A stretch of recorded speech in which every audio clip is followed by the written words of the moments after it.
Dear student, just we are going to start a new class to present into YouTube for the cause of years. And for the cause of coronavirus restriction, the necessity of these types of class are much higher than previous time. Just আজকে আমরা কতগুলা ভাব নিয়ে আলোচনা করবো সেগুলো হচ্ছে know show explain educate teach expound apprehend comprehend, interpret, tell, focus, illustrate. Again, know, show, explain, educate, teach, expound, apprehend, comprehend, interpret, tell, focus, illustrate. Again, know, show, explain, educate, teach, expound, apprehend, comprehend, interpret, tell, focus, illustrate. Again, know, show, explain, educate, teach, expound, apprehend, comprehend, interpret, tell, focus, illustrate.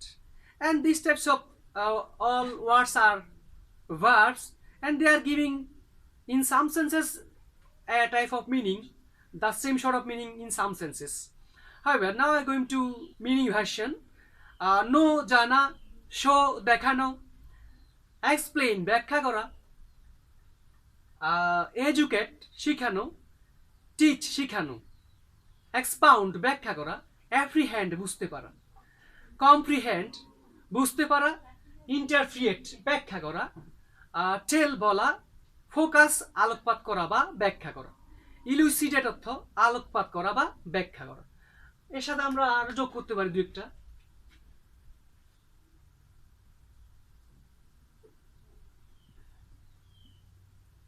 Understand বুঝতে পারা।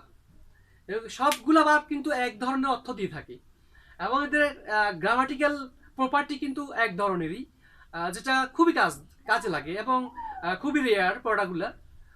These types of education grammar item is not being exercised in our academic life, so the students are being hampered, but we are facilitating these types of things for the students. অর্থগুলো আবার বলে দিচ্ছি। No জানা, show দেখানো, explain ব্যাখ্যা করা, educate শিখানো, teach শিখানো, এক্সপাউন্ড ব্যাখ্যা করা, অ্যাপ্রিহেন্ড বুঝতে পারা, কম্প্রিহেন্ড বুঝতে পারা, ইন্টারপ্রিয়েট ব্যাখ্যা করা, টেল বলা, ফোকাস আলোকপাত করা বা ব্যাখ্যা করা, ইলুস্ট্রেট তো আলোকপাত করা বা ব্যাখ্যা করা, ইলুস্ট্রেট IUSTRATE ইলুস্ট্রেট আলোকপাত করা বা ব্যাখ্যা করা, আন্ডারস্ট্যান্ড বুঝতে পারা। So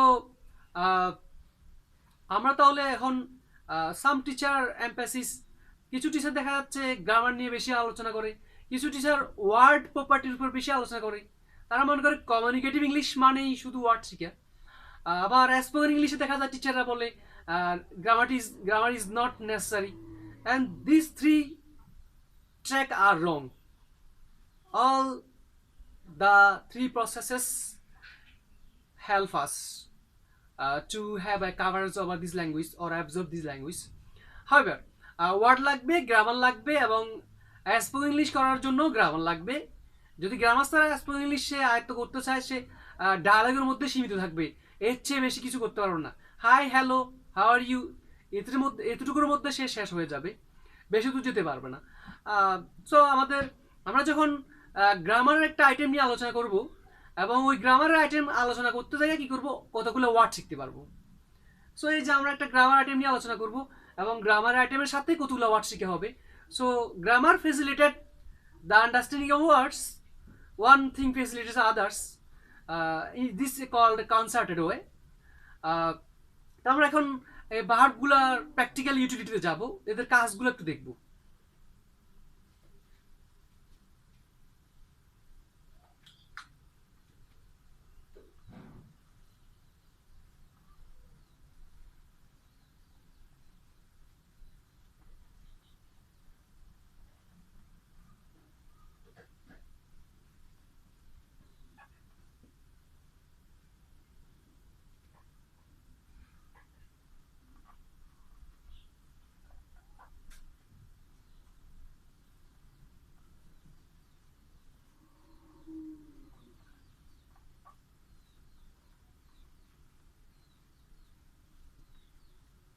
I told him to take exercise, আমি তাকে ব্যায়াম করতে বলেছিলাম। I told him how to take exercise. তো আমরা সাধারণত একটা কথা দিয়ে রুলটা শেষ করতে পারি, সেটা হচ্ছে এই সমস্ত বাক্যগুলোর ডান পাশে একটা হাউ নামক শব্দ লিখতে হয়।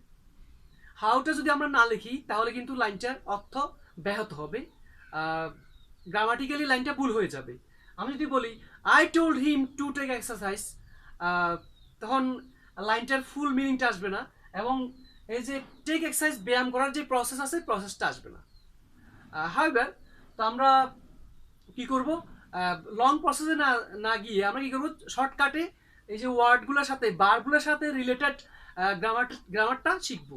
সেটা হচ্ছে এই যে এখানে কতগুলো বার্ব লেখা আছে, বারগুলোর ডান পাশে একটা হাউ নামক শব্দ লিখতে হয়, এবং ওই শব্দের পরে ইনপিডি দিয়ে আরেকটা ইনপিডি প্রেস থাকে। এবং হাউটা আসলে কি, I told him how to take exercise, আমি তাকে বলেছিলাম কিভাবে ব্যায়াম করতে হয়। হাউ শব্দটা আসলে কি, এটা কি ডাব্লিউএইচ ওয়ার্ড? হয়ার, হোয়েন, হাউ, হুইচ, এই জাতীয় কতগুলো ডাব্লিউএইচ ওয়ার্ড আছে। হয়ার যেগুলো ডাব্লিউএইচ দিয়েই শুরু হয়, হয়ার, হোয়েন, হাউ, হু, হুইচ, এই জাতীয় শব্দগুলোকে আমরা কি বলি, ডাব্লিউএইচ ওয়ার্ড বলি। এখন এখানে হাউ শব্দটা কি ডাব্লিউএইচ ওয়ার্ড নাকি অন্য কিছু? যদি ডাব্লিউএইচ ওয়ার্ড হতো তাহলে এরপর একটা অক্সিলারি ভার্ব থাকতো। যেহেতু এটার ডান পাশে হাউ এর পরের অক্সিলারি ভার্ব নাই, তাহলে এটা ডাব্লিউএইচ ওয়ার্ড না। এবং এখানে হাউ এর পরে যেহেতু আরেকটা ক্লজ বা সেন্টেন্স নাই, হাউ এর পরে যেহেতু কি নাই, একটা টোটাল ক্লজ বা সেন্টেন্স দেখা যাচ্ছে না, তাহলে হাউটা কনজাংশনও না, এটা তাহলে ডাব্লিউএইচ ওয়ার্ডও না, যেহেতু এর পরে কি নাই, অক্সিলারি ভার্ব নাই। কারণ আমরা জানি একটা শব্দ ডাব্লিউএইচ ওয়ার্ড হতে হলে তার ডান পাশে একটা অক্সিলারি ভার্ব থাকে, অথবা ডাব্লিউএইচ ওয়ার্ডগুলা কনজাংশন হতে হলে তার ডান পাশে আরেকটা ক্লজ থাকে বা সাবজেক্ট ভার্ব দিয়ে একটা সেন্টেন্স লেখা থাকে। এরপরে সাবজেক্ট ভার্ব দিয়ে একটা ক্লজও নাই হাউ এর ডান পাশে, আবার হাউ এর ডান পাশে অক্সিলারি ভার্বও নাই, তাহলে এটা ডাব্লিউএইচ ওয়ার্ডও না, এটা সেন্টেন্স কানেক্টর বা কনজাংশনও না। তাহলে কি, তাহলে এটা কিন্তু এখন নাউনের কাজ করতেছে। এটা হ্যাঁ, এটা কিন্তু it's a type of discovery, super minus goose, I can deceive it in such way.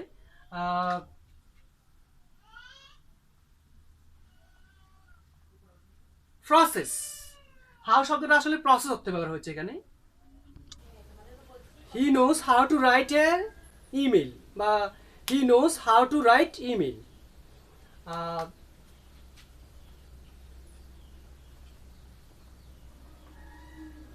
তাহলে আমরা বোর্ডে প্রথম থেকে যে ওয়ার্ডগুলো লিখলাম, know, show, explain, interpret, apprehend, comprehend, tell, focus, illustrate, understand, এই জাতীয় বার্বগুলোর ডান পাশে হাউ নামক একটা শব্দ লেখা থাকে, যেটা ডাব্লিউএইচ ওয়ার্ডও না আবার কনজাংশনও না। যদি ডাব্লিউএইচ ওয়ার্ড হতো, ওর ডান পাশে হাউর পর আরেকটা অক্সিলারি ভার্ব থাকতো, তাহলে এটা হাউটা ডাব্লিউএইচ ওয়ার্ড হতো। আর যদি হাউর পরে আরেকটা ক্লজ থাকতো, সাবজেক্ট ভার্ব দিয়ে একটা নতুন ক্লজ বা সেন্টেন্স থাকতো, তাহলে হাউটা হয়ে যেত কনজাংশন। তাহলে এটা ডাব্লিউএইচ ওয়ার্ডও না, কনজাংশনও না। তাহলে কি, আসলে এটা একটা নাউন। এটা নাউন স্টুডেন্টদের কাছে একদম একটা নতুন ব্যাপার। আসলে হাউ শব্দটা প্রসেস করতে ব্যবহার হয়, এবং ট্রেডিশনালি এটা হাউ ব্যবহার হয়ে আসছে। আমি কিন্তু চাইলে এখানে হাউ এর জায়গায় প্রসেস লিখতে পারি, হাউ এর জায়গায় প্রসেস দেখলে লাইনটা ভুল হবে না।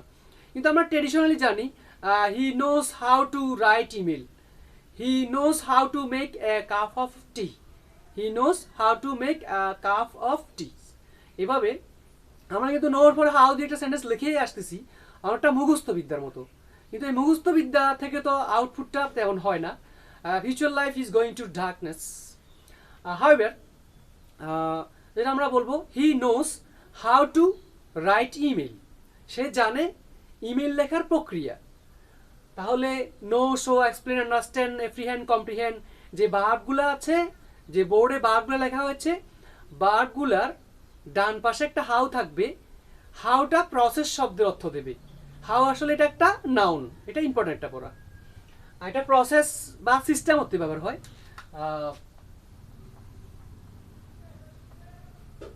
হাউ শব্দটার পূর্বে একটা চাইলে কি করা যায়, চাইলে একটা আর্টিকেল দিয়েও ব্যবহার করা যায়, the. He knows the how to write email, he knows the how to write email.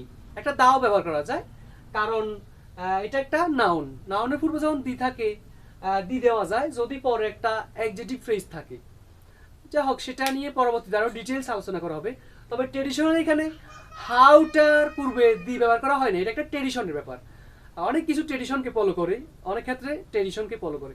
So ট্রেডিশনে আমরা এখানে দি ব্যবহার করি না, তবে এখানে একটা দ্য হাউ ব্যবহার করা যাবে, বিকজ হাউ শব্দটা একটা নাউন।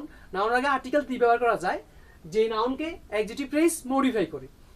যাই হোক, তো আমাদের মূল পড়া হচ্ছে এখানে হাউ শব্দটা প্রসেস অর্থে ব্যবহার হয়, এবং এবং ওই হাউ শব্দটাকে আরেকটা ইনফিনিটিভ কি করবে, মডিফাই বা কোয়ালিফাই করবে। এটা হচ্ছে ইম্পর্টেন্ট পড়া। তাহলে he knows how to write email. He knows how to write email, সে জানে ইমেল লেখার প্রক্রিয়া। লাইনটা অর্থ এভাবে হবে, সে কিভাবে ইমেল লিখতে হয় সেটা জানে, এটা বলার দরকার নেই। অর্থটা আমরা এইভাবে বলবো, হি নোস হাউ, সেই পদ্ধতিটা জানে। কিসের পদ্ধতি?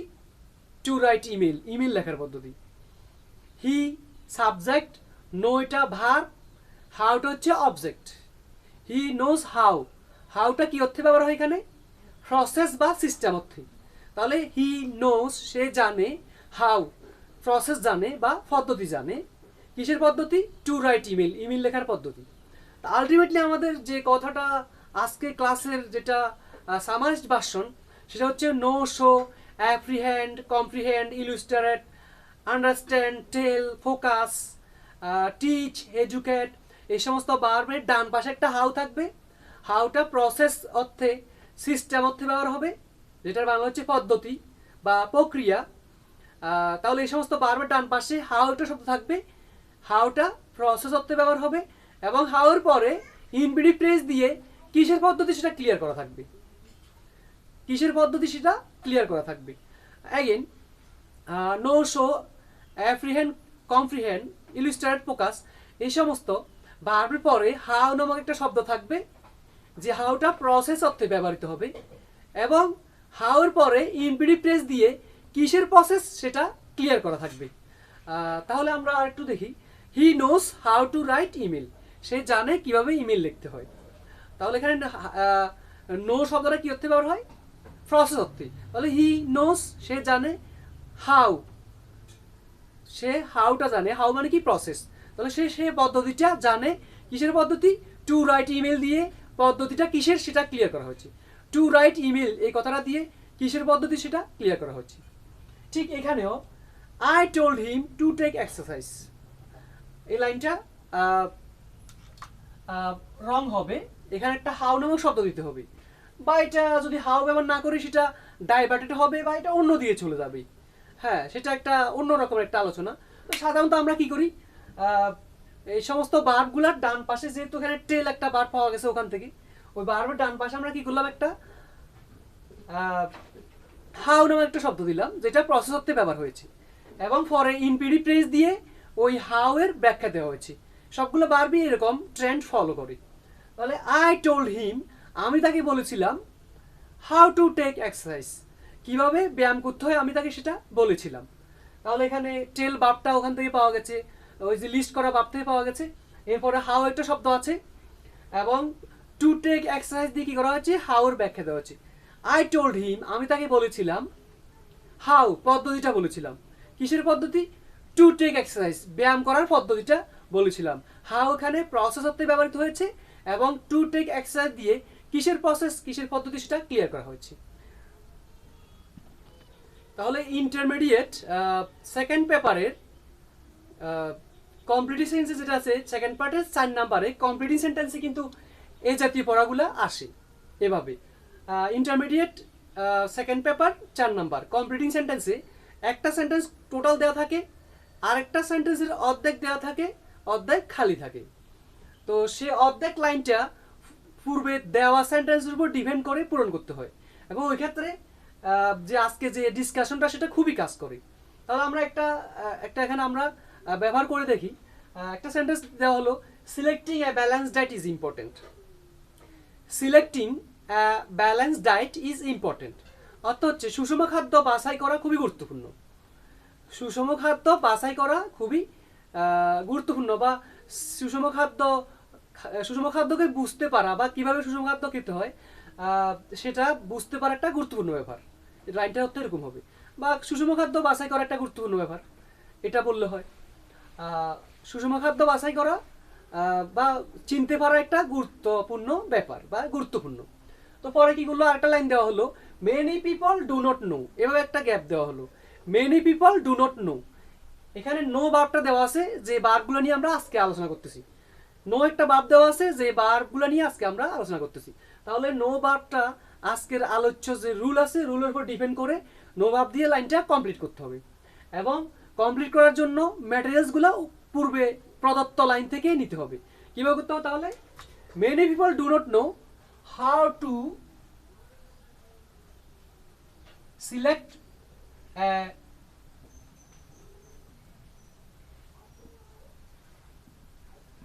এভাবে, many people do not know how to select a balance diet. Many people do not know how to select a balance diet. অনেক লোক জানে না কিভাবে সুষম খাদ্য বাছাই করতে হয় বা সুষম খাদ্য আয়োজন করতে হয়, অ্যারেঞ্জ করতে হয়। তাহলে আমরা উপরের লাইনে যেহেতু ব্যালেন্স ডায়েটের কথা বলা হচ্ছে, পরের লাইনে গ্যাপটা ব্যালেন্স ডায়েটের উপর ডিপেন্ড করেই করতে হবে। এবং আজকে আলোচ্য যে ভার্বগুলো আছে, ভার্বগুলোর রুলের উপর ডিপেন্ড করেই কি করতে হবে, কমপ্লিটটা করতে হবে। এবং এটা এসএসসিতে এটা রিয়ারেঞ্জের জন্য খুব দরকার, যেখানে টেবল তৈরি করতে, টেবল একটা আছে এসএসসি লেভেলে 5 পার্টে, ওখানে কিন্তু how to, show to, explain to, হ্যাঁ এভাবে কিন্তু রুলটা খুব কাজ করবে।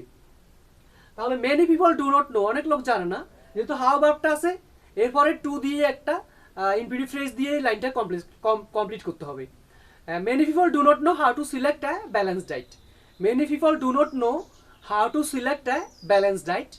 সো আজকের সামারাইজড ভার্সন যেটা হচ্ছে, সেটা হচ্ছে এই যে প্রদত্ত ভার্বগুলোর ডান পাশে একটা হাউ লেখা থাকবে, হাউটা প্রসেস বা পদ্ধতি অর্থে ব্যবহার হবে, এবং ওই হাউ শব্দকে একটা ইনফিনিটিভ বা ইনফিনিটিভ ফ্রেজ কি করবে, ক্লিয়ার করে দেবে। Many people do not know, অনেক লোক জানে না, হাউ প্রসেসটা, পদ্ধতিটা, কিসের পদ্ধতি বা পদ্ধতিটা কিসের, সেটা to select a balance diet দিয়ে ক্লিয়ার করা হয়েছে। অনেক লোক পদ্ধতিটা জানে না, কি পদ্ধতি জানে না, to select a balance diet, সুষম খাদ্য বাছাইয়ের পদ্ধতিটা জানে না। তাহলে হাউটা এখানে সিলেক্ট, হাউটা এখানে প্রসেস বা সিস্টেম হতে ব্যবহৃত হবে, এবং ফর একটা ইনফিনিটিভ বা ইনফিনিটিভ ফ্রেজ এসে ওই পদ্ধতিটা কিসের সেটা ক্লিয়ার করবে। Thanks my student, wait to get something important fertile in future. Thank you.